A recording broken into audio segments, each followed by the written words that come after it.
After the Soviet Union's collapse, Western leaders believed that diplomatic engagement and economic ties would gradually liberalize Russia. Instead, of course, the opposite has happened. Under President Vladimir Putin, Russia's brand of modern authoritarianism hasn't just survived, it's become a model for strongmen around the world. Today, hundreds of thousands of Russians are living in exile, many of whom fled political persecution or mobilization. Inside the country, nearly all independent media have been banned, while pro-government and pro-war propaganda are totally ubiquitous. The vast majority of opposition politicians are either in exile, in prison, or dead. And at 72 years old, Putin looks as likely as ever to remain in power for years to come. In the mid-20th century, the situation in the Soviet Union looked similarly hopeless.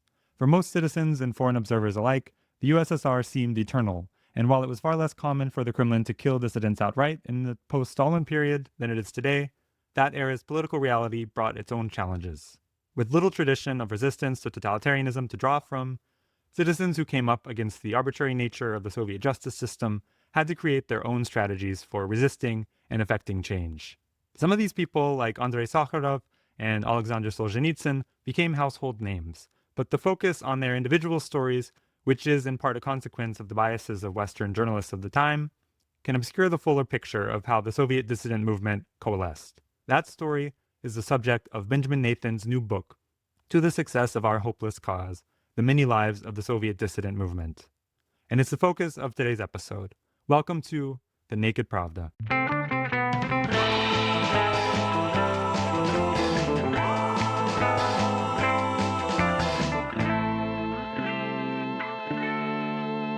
Hi, I'm Sam Brazil, Senior News Editor at Medusa in English, and you're listening to The Naked Pravda.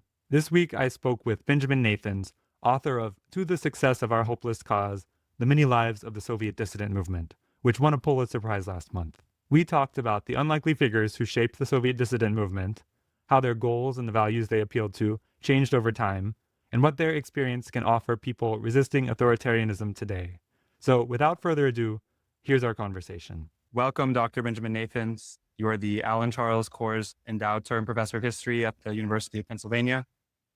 Yes. And you're the author of the new book, To the Success of Our Hopeless Cause, The Many Lives of the Soviet Dissident Movement. And it's a pleasure to have you here on the Naked Pravda. Thank you. So yeah, it occurred to me while we were solving our technical difficulties that I'm wondering, while you just went on this European book tour, is that right? Right. Did you have any conversations with exiled Russians or other former Soviet countries about parallels between the period that you wrote about and the current day, where there's at least sort of a need for a dissident movement again? Did anything like this come up? Did you have any interesting conversations? At every single talk or roundtable, what you describe happened. Okay. Immigrants from the Russian Federation, from Ukraine, from other former Soviet republics. And perhaps not surprisingly, at most of the talks and roundtables, the question also came up about dissent in the United States and the sort of unforeseen resonance of the book's message in the America of Donald Trump. Sure, I didn't even think to ask about that, but you must have had an American book tour in the last 6 months, yes, or not yet? It wasn't really a tour, but I've been doing a bunch of talks, here and there, and continue to do them. And yes, that issue, I mean, obviously it came up much more after the election, not so much at the earliest conversations I had, but it's almost inescapable now, I would say, based on my experience anyway. Mm-hmm. So let's get into, I don't want to get too into the weeds of the book, but the concepts of the book, because I have some questions about how relevant the approaches that people you write about in your book could be today, almost in any country, because the world is so different despite the parallels. So on that note, I was struck early on in reading this book by how many assumptions are buried behind terms like rights and justice and citizen in the Soviet context versus the Western context. A lot of these words mean things that are completely different to, what I know them to mean in my country. rights in the United States are so associated with negative rights, the rights that the state shouldn't interfere with, which is totally different from the conception of rights under Soviet constitutions. So could you describe a little bit the nature of the Soviet justice system going into the 60s and 70s, and the dissidents that you write about? Sure.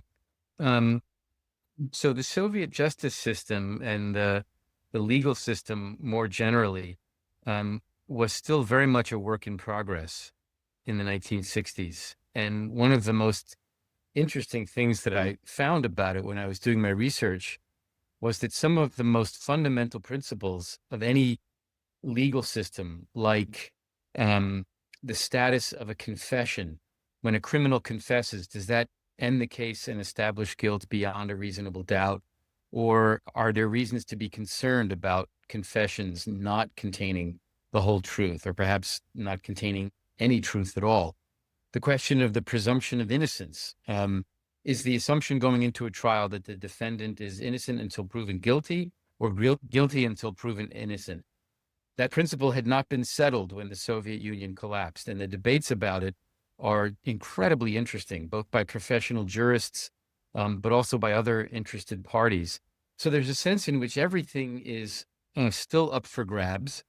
And I would say generally for the period that the book deals with, the post-Stalin era, the sort of second act of Soviet history, what you find is a system that's trying to professionalize itself to become a system that really is based on the rule of law, but is still struggling with the legacy of the Stalin era, when law was almost entirely subordinated to politics and to ideology. So the watchword of the period was socialist legality, which is a phrase that needs to be understood as a contrast to two things. The most obvious contrast is to what the Bolsheviks used to call bourgeois legality, the forms of legal reasoning and legal practice in Western countries. But the other sort of opposite against which socialist legality is trying to define itself is revolutionary legality, which was the approach taken in the early years of the Bolshevik regime in the 1920s, when the idea was you didn't need a whole scaffolding of lawyers and professional judges and elaborate courtroom procedures and appeals processes. What you really needed was for the people judging guilt, innocence in any given case to have the right instincts. And if they were workers and they were part of the politically conscious proletariat, then they would render what was called revolutionary justice, justice based on the moral intuition of the working class. And that was sort of the reigning principle for about a decade, until the Bolshevik leadership realized that that could lead to very unpredictable consequences. And they started to commit themselves to a professional bar association, lawyers and judges and evidence and the whole apparatus. But it really took a long time for that to work itself out. And that process continues into the 1960s and 70s and beyond. So your book doesn't have a main character really, and you take care not to name anyone as the leader of the dissident movement or anything. But Esenin-Volpin's ideas and his civic appeal and his glasnost meeting kind of set in motion a lot of the work and the demonstrations that you write about. Could you explain his background a little bit, especially as a mathematician, and how it led him to his main insight about how to affect change, which it's a really unlikely story when you read it from outside of that context. Yeah. I like to think of Esenin-Volpin, who I had the great pleasure of meeting and interviewing several times. I like to think of him as the intellectual godfather of the dissident movement. Most definitely not the leader. He was not a leader type. But more importantly, most of the movement resisted having any leaders. And it was really the KGB and the Western press that was constantly looking for leaders, especially male leaders, even though the movement itself was kind of allergic to that structure. So Volpin is an absolutely fascinating character. He's the extramarital son of one of the most famous Russian poets of the 20th century, Sergei Esenin, who was a household name in the Soviet Union for virtually its entire existence, but is far less well known in the West. And So Volpin was born as a result of an affair between Sergei Esenin and a translator, a Russian Jewish translator named Nadezhda Volpina, in Moscow. And he grew up in an intelligentsia family. His father committed suicide when Alexander was just 1 year old. So he really didn't know his father at all, except through his poetry. And Alexander Volpin went on to study mathematics at Moscow State University. I think it's fair to say that he was a math prodigy, and he was especially interested in the nature of truth statements in mathematics. How do you know that a given statement is true or false? What's the nature of proving something? So you could call him a mathematical logician, or a meta mathematician, someone who is interested in the nature of mathematical statements themselves, beyond any specific domain like, algebra or matrix theory or calculus or whatever. I should say right up front, Volpin's mathematics is so difficult and complicated that I gave up hope fairly early on in understanding his mathematical research. And I actually showed some of his mathematical work to colleagues of mine here at Penn in the math department, and they really couldn't make a lot of sense of it either. So it's extremely abstruse and abstract. I was interested in trying to tease out the connections between his mathematical interests and his activism in the rights cause. And that's where the story got really interesting, because Volpin really sort of came of age intellectually in the 1950s in a period where this movement known as cybernetics was sweeping the world, or at least the Western world. And cybernetics begins basically with an MIT professor named Norbert Wiener, who was interested in developing a technique for translating all kinds of phenomena into the quantifiable language of algorithms. So he, you could say, was an early thinker in what we now call computer science. And Volpin was very much influenced by the cybernetics movement. He was also influenced by the philosopher Ludwig Wittgenstein, and in particular by Wittgenstein's interest in creating or discovering an ideal language. And this is the movement known as ideal language philosophy. I'm going to be very brief here because I spent a whole chapter on this in the book. But the essence of it is that Wittgenstein thought that most of the classic philosophical problems were really just artifacts of the ambiguity of our language, of the way any given word can mean more than one thing at the same time. So, take the word patient. As a noun, it means someone who's going to be seen by a doctor or is being treated by a doctor. As an adjective, it means someone who has the capacity to wait. I don't think there's any connection between those two meanings. And there are thousands of words that have multiple meanings that are seemingly unrelated to each other. And following Wittgenstein, Volpin became convinced that our real problems as thinkers is that we're using an operating system, whether it's Russian or English or any other human language, that is just full of confusion and ambiguity, and that we'll only really be able to think in a rigorous scientific way if we switch to a language that is absolutely free of ambiguities. And for him, that was mathematics.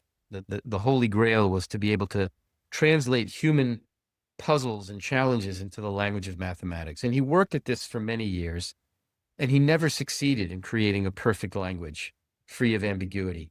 But because he bumped into, to put it mildly, the Soviet punitive system under Stalin in the late 1940s and early 50s, which resulted in him being arrested and sent into exile and being confined to a psychiatric hospital against his will. He found himself with a lot of time on his hands and became interested in Soviet law, this apparatus through which he had sort of passed into these various punitive institutions. So he started reading the Soviet Constitution, the one that was ratified in 1936 and was known as the Stalin Constitution. And he started reading the Soviet Code of Criminal Procedure. And he had this kind of eureka moment where he realized that while he had failed so far to produce a perfect language free of ambiguity, Soviet law, in a way, was trying to do the same thing. It was trying to describe what citizens are allowed to do, what citizens are required to do, and what citizens are forbidden from doing. These are the three fundamental moral categories in the law: permissions, um, uh, injunctions, and being forbidden to do things. And so he sort of started to look at Soviet law as his plan B, the next best thing to an ideal language. And he was just sort of waiting for an opportunity to use Soviet law to express this idea that if the government would just live up to its own laws, the Soviet system would be much safer, much more predictable, much less lethal in its interactions with its own citizens. And that became the grand strategy of the dissident movement, trying to get the Soviet government to observe its own laws, not to topple the Soviet government, not to take over power themselves, not to change the Soviet system, but a very kind of minimalist platform of just making the government obey its own laws. Mm-hmm. But when you draw the line from that idea and the background, which sounds so esoteric and abstruse, as you said, to like the establishment of the Moscow-Helsinki group, like, and all the things that happened in between, and Red Square demonstration after the Prague Spring, it's kind of unbelievable that an idea that just took you that long to explain briefly, you know, has real world consequences. So maybe I'm getting ahead, but I wonder what you think if there are takeaways for, you know, people today dealing with authoritarian tactics or authoritarian regimes. It seems Sure. like it's impossible that anybody could take a lot. Like, I mean, it seems like this wouldn't work in Russia today, in Putin's Russia. No part of it. What do you think? Well, first, let me just back up to the beginning of your question. It is an amazing story of how you get from this very esoteric idea to a set of practices that ended up bending the arc of the Cold War, of the history of the Soviet Union, and of the second half of the 20th century. It was not a straight line by any means. I mean, the subtitle of my book is The Many Lives of the Soviet Dissident Movement. Right. One meaning of the subtitle is that I want to pay attention to all the people whose names have been forgotten, not the super famous ones like Solzhenitsyn and Sakharov, but the people who actually built the movement and who propelled it. But the second meaning of the subtitle is The Many Lives of the Soviet Dissident Movement, is that the dissident movement had several near-death experiences and had to reinvent itself several times. And that's what I mean by it not being a straight line. This is a very complicated and zigzag pattern of development. There's no sort of internal logic that unfolds seamlessly. And yeah, you're right to ask about what, if anything, from this story might be relevant in today's Russia. So I try to do justice to the dissidents in this book, and I try to excavate and recover their worldviews and their ways of being in the world, not just what they thought, but what they did. That's really what distinguished them, is their activism in the defense of rights. But I don't always take their point of view, and I have a number of critical things to say about the movement. And one of the big takeaways of the book is that while the rule of law, I think, is an absolutely indispensable part of running any modern society in a way that's not only efficient, but also just, it's not sufficient.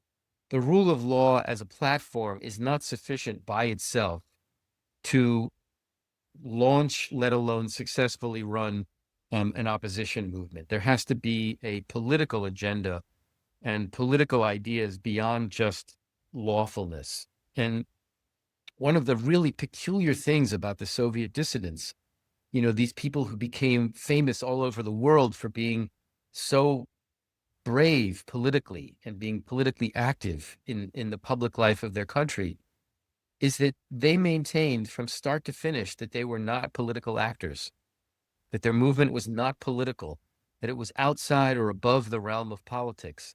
Just like for many, many years, the field of human rights was understood as something that was outside or above politics.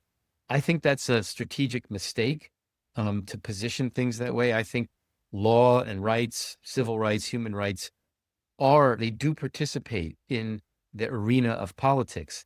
It's not that they're nothing but politics. They also have a moral dimension, but to try to disentangle them from everything political, I think, is a mistake. So the dissidents were extremely brave and extraordinarily clever in using the platform of the rule of law. But in the end, that platform alone did not succeed. And I don't think it would succeed by itself today. For one thing, authoritarian governments are now much more sophisticated than Brezhnev and the Soviet Politburo was about manipulating the legal system itself, manipulating constitutions, legal codes, not to mention courts and judges. And today's Russian government is a much more sophisticated manipulator of its own legal system than the Soviet regime ever was. Mm. You note that in the years before any kind of recognizable dissident movement or momentum came together, one of the things preventing a large social movement from forming was not total atomization like we think of in totalitarian societies, but actually like the tendency for members of the intelligentsia to be strongly connected to small social circles. And this seems a little counterintuitive that this would prevent momentum from gathering. Could you draw out a bit like why this was the case, and then how Volpin's civic appeal and Glasnost meeting kind of made the chain reaction possible or started this process, the chain reaction that you describe? I don't know if that's your term. It's not my term. That's borrowed from a contemporary account that described the process using the chain reaction analogy. That's right. Yeah. So the cliche about totalitarian societies is that they atomize their populations and they prevent people from forming horizontal bonds among themselves so that they are maximally weakened with respect to this overbearing state, the highly ambitious totalitarian state. And I mean, observers of the Soviet Union already started saying in the 1970s that that's just not an accurate description of the Soviet Union. Certainly not of the Soviet Union after Stalin died. And I really emphasize in the book how different the second act of Soviet history, the post-1953 period, is from the first act. The first act is the bloodiest, most dramatic few decades of human history you can imagine. World War, revolution, civil war, collectivization, breakneck industrialization, terror, purges, another world war. I mean, history doesn't get any more dramatic than that. And the second act doesn't have that kind of mass violence, but it's got a lot of other things going on that I think are no less interesting and no less consequential. So, excuse me, your question is about sort of what social relations are like under this regime. And in the second half of Soviet history, what many people have found, including people who observed it firsthand, is that the human friendships that were formed, adult friendships, were really quite powerful, enduring, and they really go very much against the stereotype of totalitarian regimes, which is one reason why I think the totalitarian label becomes less and less useful analytically for describing the Soviet Union under Khrushchev or under Brezhnev. What I found in my research, and this was based on a lot of different kinds of sources, memoirs, interrogation transcripts, personal letters, interviews, lots and lots of different kinds of source materials. What I found was that within the dissident setting, the level of intimacy and trust among the participants, men and women, most of them in their late 20s or 30s or 40s, some older, the level of trust and loyalty was extraordinarily high. I mean, these are people who were ready to risk their futures, their careers, their lives to defend their friends in the movement. But the counterpart of that very high level of trust within these small sort of face-to-face communities was a very low, I would say almost catastrophically low level of social trust in Soviet society generally. And this was a direct legacy of the Stalin era, when social trust, people's attitude towards strangers, was just as mistrustful as you can imagine because of the fear of being denounced or informed upon. And the sociologists who study social movements comparatively across time and across different countries and societies, they all note that to move from a small group of like-minded friends to a real broad social movement involving people who don't know each other personally requires the use of what they call weak ties. So strong ties are ties based on personal friendship, knowledge. Often there are kinship ties embedded in these strong tie networks, and we see that in a dissident movement where there are lots of people who are married to each other or who are related to each other by family ties of one kind or another. To build a social movement, you need to move beyond those strong ties and start bringing people in and bonding them to the movement through weaker, more instrumental or functional ties. And this is the challenge that Alexander Volpin, really tried to conquer.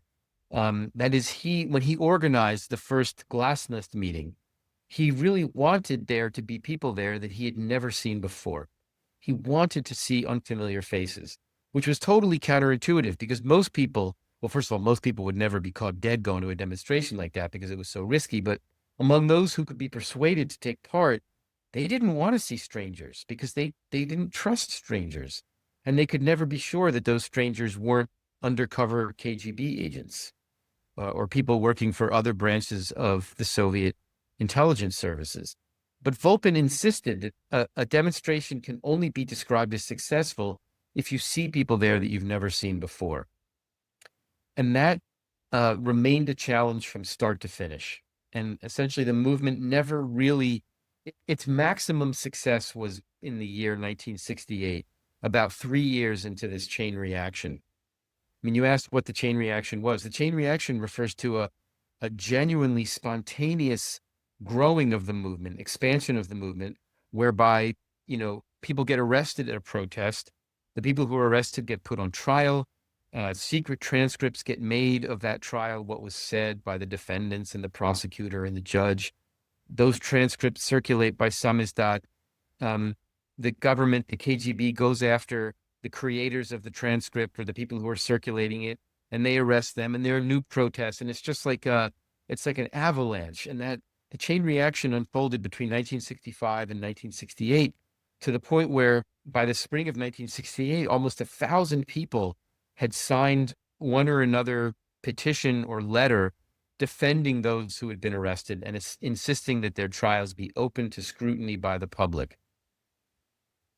But 1,000 really core committed activists is about the largest the movement ever got. It had many, many more people who read samizdat and who were plugged into samizdat networks. And I think millions of people were listening to the shortwave radio stations, the Voice of America, the BBC, the Deutsche Welle, and others, and hearing dissident texts read over the airwaves. We now would call this an audio book. We didn't have that term in the 1960s, but that's in fact what it was. Millions of people listening, but in terms of the core activists, probably not more than about 1,000 in various cities, Moscow, Kyiv, Leningrad, and others. So that remained a constant challenge of how big can the movement become and how trusting can its members be? And in the end, they preferred to remain a small elite of activists, wary of building bridges to other segments of Soviet society. And that was something that limited the movement's impact inside the Soviet Union. Mm-hmm. This question just occurs to me now, but attentive students of history will notice that the Soviet Union continued after 1968, which you said was like the peak of this movement's volume. So I wonder why you decided, did you just decide to write about these people out of personal admiration and interest? Because they didn't cause the collapse of the Soviet Union and that wasn't their goal. What do you feel that they achieved, I guess? Well, about my motives, I came to this project with sort of a fundamental question in my mind, and that was, how do people who live in authoritarian societies construe their political options? How do they think about what it means to be politically engaged in public? And then who among that group decides to act on those ideas of public political engagement, and how do they act on their own ideas? And, because of my training, I wanted to pursue that question in the setting of the Soviet Union, but I recognized at the time that it was relevant to all kinds of different countries. I mean, to China, to Iran, to North Korea. At the time, I started working on this quite a few years ago, and at the time, I didn't think this was a question that I needed to pose to my own country, to the United States. But soon after the book came out, a lot of people were saying, yeah, we're wondering that too. Like, what does it mean to be a dissident in the United States in the Trump era? And what are really our political options? What kinds of meaningful political activism can people engage in this country, and at what cost? So that was sort of what got me into it. So as I started exploring the dissidents, they are almost by definition unusual people. I mean, to have taken the risk of engaging in that kind of behavior required you to be, in some ways, not a typical human being. Someone who had very strong beliefs, very high-minded, very idealistic, in a setting that was just saturated with cynicism. I do think the dissidents were profoundly Soviet. I mean, they were really Soviet people. They were not like little Western liberals who just happened to be born on the wrong side of the Iron Curtain. And I try to show the ways in which that movement emerged from Soviet society itself. But they are fascinating. They are, I mean, many of them in person were both exhilarating and frustrating to talk to, as strong-minded people often are. I didn't want to portray them as saints or heroes. That's been done already. I wasn't interested in doing that yet again. I wanted to see them in the fullness of their humanity and in the context in which they lived and worked. Their own goals, as you said, were not to topple the Soviet regime. Their goal was to make the Soviet government more law-abiding, to make it more predictable. And they wanted to do that by spreading legal consciousness among Soviet citizens and by modeling what it meant to behave in a fully lawful, transparent manner. That didn't work. Didn't work at all. The Soviet Union did not become a more law-abiding state in the 1970s and 80s. If anything, it became less law-abiding, for reasons I can go into later if you're interested. But as so often happens in history, there were unintended consequences of this movement. And one of them was to expose the lawlessness of the Soviet government over and over and over again. And it's very hard, if you're a Soviet official or leader, to make a credible case that you are the vanguard of history, that you represent the cutting edge of human evolution, the motion through socialism to the communist future. Very hard to make that case in a credible way if someone is showing over and over again that you can't even obey your own laws. So unintentionally, the dissidents contributed to the delegitimizing of the Soviet state. They kind of hollowed out. Obviously, they weren't the only ones that were producing that effect, but they contributed to the hollowing out of the legitimacy of the Soviet government. And that, I think, is a crucial factor if you want to understand why that government collapsed so suddenly when it did in 1991. I mean, the Soviet collapse was just the weirdest thing ever. This superpower that wasn't under attack by another country. Its economy wasn't doing great, but it wasn't as bad as the Great Depression in the West in the 1930s. Things were not desperate. There was no life-threatening crisis. There was just a gradual decline in performance. And for a superpower like that to collapse like a house of cards, let's just say that's not something that happens every day or every month, every century. And the speed of the collapse, I think, can only be understood if you understand that the system was already very brittle, very hollowed out. And part of that hollowing out, I think, was because of what the dissidents were able to show. Mm-hmm. That's interesting. That's a surprise. I mean, I don't remember the collapse of the Soviet Union. I wasn't alive yet, but it's very weird when you read about it, but it's not people don't always attribute it at all to the actions of dissidents. It's kind of part of the story, but it's interesting to hear you say. In terms of exposing contradictions, this book is full of moments where individuals that you write about, like fully dedicated, true believers in the Soviet system, kind of earlier in their story, encounter some personal moral dilemma or are faced with a contradiction in Soviet ideology that disillusions them and leads to some kind of personal political transformation. And I wanted to ask if you have like a favorite of these moments, but I mean, my favorite that I would love to get you to kind of recount, because it's kind of riveting to read, is Andrei Sinyavsky's relationship with Helene Peltier, and how that influences both of them and how it ends, kind of abruptly. Yeah.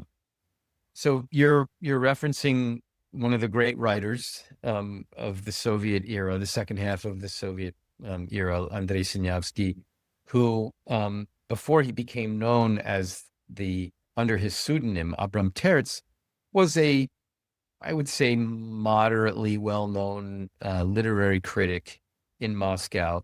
But more importantly, he had met this foreign French graduate student, Helene Peltier, who happened to be the daughter of the French naval attaché in the French embassy in Moscow in the late 40s and early 1950s. And the moral crisis for Sinyavsky came when the KGB tried to recruit him, and did in fact recruit him, to inform on Peltier as a way of getting to her father. Her father, being a member of the French military, meant that he was a target of interest for the KGB, not surprisingly. And in the book, I describe Sinyavsky's relationship with Peltier, which was of great interest in its own right, because this was a cultural encounter of the highest order. This budding literary critic and this young French woman who was very interested in Russian and East European literature and culture, very cultivated herself, interested in getting to know her fellow students. And she was a rare bird in those days. There were very few foreigners in Moscow or anywhere in the Soviet Union in the late Stalin era. And she obviously had special arrangements owing to her father's status at the French embassy. And initially, Sinyavsky, who was a loyal communist and a believer in the party, was willing to go along with the KGB's request that he act as an informer. But he was so attached to Peltier and so engaged with her intellectually, I think platonically is about as far as things got, that he had a moral breakdown, essentially. And he decided at some point, when the KGB asked him to become sexually involved with Peltier and sort of entangle her in a sexual relationship that could then be used to compromise her and her father, Sinyavsky decided that he couldn't go along. And this was, as he put it, his stumbling block. It was not a crisis about his belief in communism. It was something deeply personal, involving another particular unique human being who he just felt he could not betray. What I found is that model of a very personal moral stumbling block was really something that a lot of dissidents had in common. And it became, for me, the leading source of explaining why some people became dissidents. Lots and lots of people, tens of thousands, maybe hundreds of thousands of people, were approached by the KGB to become informants. And many of them cooperated to one degree or another. But some of them, either before agreeing to cooperate or after they started acting as informers, just had a crisis of conscience. They tended to be very high-minded people who were brought up on Soviet moral ideals, including ideals of friendship and loyalty to one's friends. And Sinyavsky's stumbling block became a kind of model for me of how to explain the different personal trajectories that brought individuals to the movement. So it was a very powerful story for me. And did you read her memoirs? It sounded like part of the story was not widely known before, because in the KGB transcripts and notes, they kind of downplayed her personality and her story. Is that right? Yeah. In most of the literature about this period, Helene Pelletier figures as the person who helped smuggle Sinyavsky's stories out to the West and get them published. So she's kind of a vehicle. And she also smuggled the stories of Yuli Daniel, the other writer who published abroad under a pseudonym and who was put on trial together with Sinyavsky. What hadn't been treated in much depth was all the other things that Helene Pelletier did and represented for Sinyavsky and his friends. She hasn't written a book-length memoir, to the best of my knowledge, but she did write several very eloquent essays after she returned to France when this whole episode was over. And those essays were extremely useful in getting her perspective on the relationship with Sinyavsky and what happened between them and around them. As a historian, I love having multiple perspectives on the same exact events because, as you probably know, it's not only that two people don't tell the story the same way, they see the story in some fundamentally different ways. I mean, this is just the nature of perception and memory. And so having multiple renditions of the same events, the same relationships is extremely valuable for anyone who's writing history. And I really love working with sources like that. Mm. One of the major threads or maybe turning points in your book is the transition from revolutionary Leninism being like the dominant idiom, or you call it the lingua franca of the dissidents, to legalism and maybe ultimately like human rights discourse. Yeah. What precipitates that? How does that happen? That change? Yeah.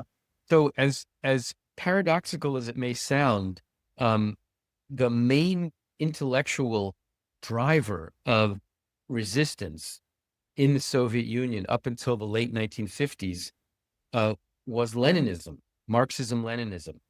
And by main driver, I mean both the source of ideas for opposition movements, but also the source of ideas about how to organize an opposition. So Marxism-Leninism was, the cornerstone of the curriculum, the official curriculum in Soviet schools, elementary, middle, high school, college, across the entire Soviet Union. So anybody who attended a Soviet school, and it was mandatory, of course, was exposed to Marxism-Leninism, some version or some fraction of that way of thinking, and was exposed to the party's version of its own history, the glorious history of the Bolshevik Party, starting as an underground revolutionary movement under Lenin's leadership and inspiration, and up through and past the seizure of power in October 1917. So that language, that rhetoric, those ideas, that model, these were all in people's heads. And if you look at the history of the underground in the Soviet Union in the 30s and 40s and 50s, it consists of people whose main idea is something went really badly wrong with the Soviet government under Stalin. It lost its way. It diverged from the path of true Marxism-Leninism. And our job is to get the ship of state back on that track.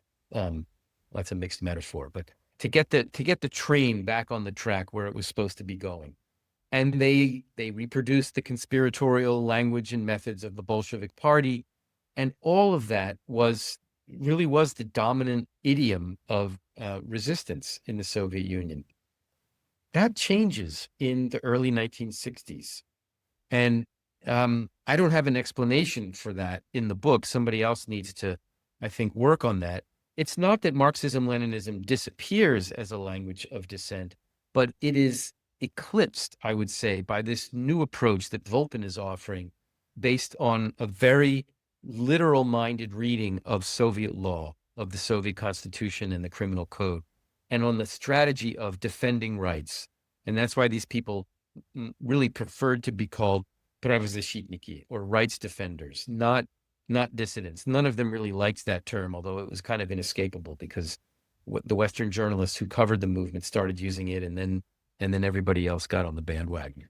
But that displacement of Marxism-Leninism by legalism has enormous consequences, and it's really a powerful shift at the time, even though it wasn't really registered. Or I only sort of came upon it in retrospect when I realized that this shift had taken place and had made the dissident movement that I studied possible. Mm-hmm.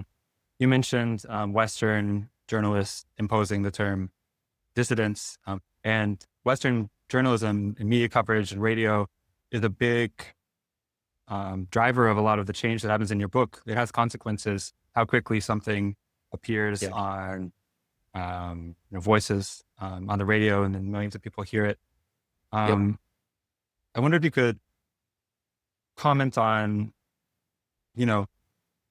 the Western portrayal of this dissident movements, as a whole. How did they characterize it, and what did they get wrong? When you dive into the details of these people's stories, who did they leave out?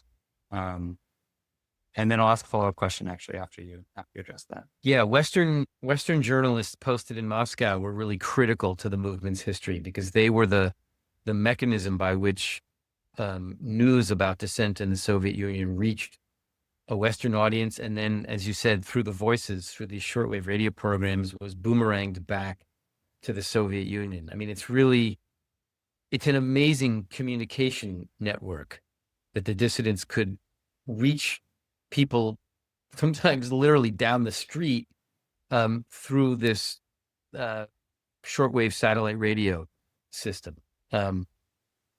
You couldn't think up a more dramatic way to transmit ideas and information from Soviet citizens to Soviet citizens. So the Western journalists were, on the whole, a very talented bunch. They were all men, and I'll come back to that in a minute. In the decades of the Cold War, to be posted to Moscow was a very prestigious position, whether you were working for, the New York Times or the Washington Post or the Le Monde or the Frankfurter Allgemeine Zeitung or any of the Western newspapers. That was a plum position. So these were very talented and ambitious people.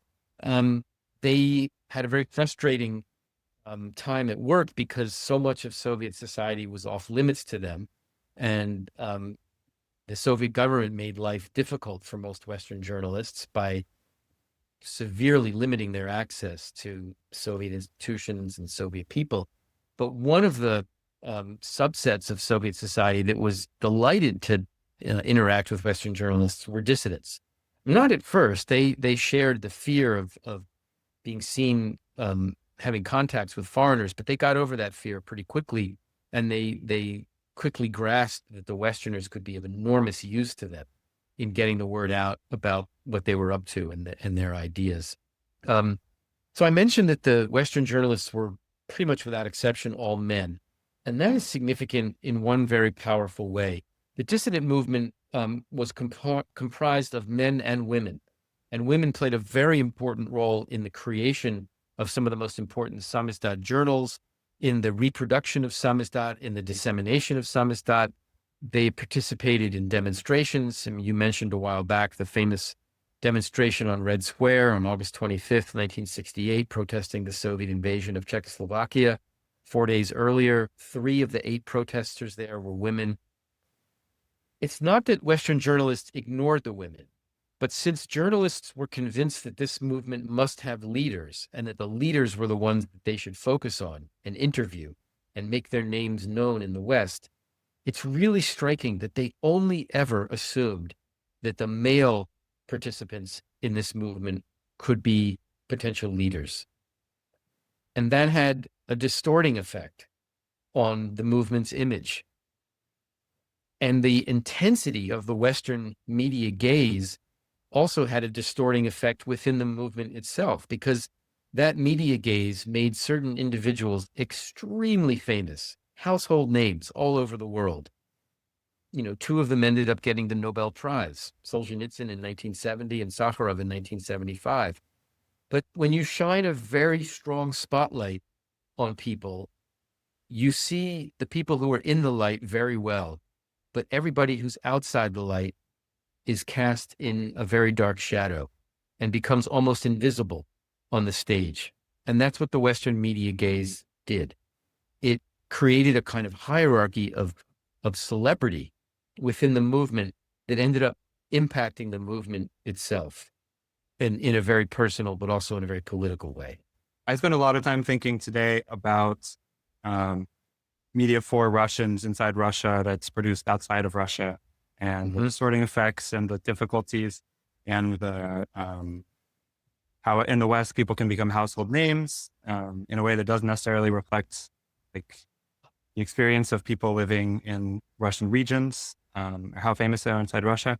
Did you spend any time thinking about this after writing this book, or while talking to people during your book tour, and how difficult it is to reach ordinary Russians today compared to when there were radio programs with a lot of credibility?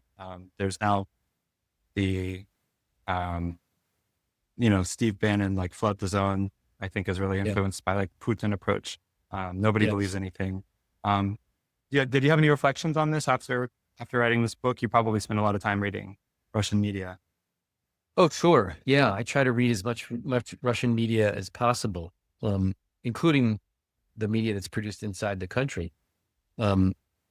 Yes, I mean, my first concern was, what am I doing with my own book? Am I giving people a fair shake? And am I partitioning the attention that I give in the book in a way that's defensible, that's justifiable? I mean, I'm really trying to retrieve people, not just their names, but their thinking and their practices, who have essentially been forgotten or largely lost to the historical record. So I did feel kind of self-conscious about not creating another version of the Western gaze that would someday be found equally tainted or biased. That's the first thing I would say.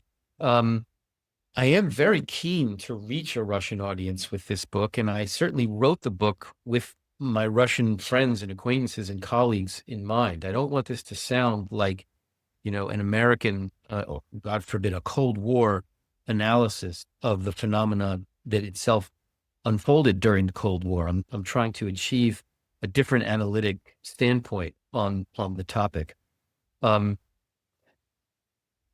terms of, media today, it's very difficult to cover Russia right now. I mean, it's, Western journalists have had a very challenging time keeping their finger on the pulse, especially inside Russia. And now we have dozens and dozens of some of the most talented journalists from Russia essentially forced to operate from outside the country, which is a huge disadvantage, both in terms of access to sources, but also the capacity to reach readers and viewers in Russia. But the technology is there to at least try to do that. And I think we have to make maximum use of whatever limited access we have to Russians as both sources and readers, and people to be in dialogue with about the questions of the day.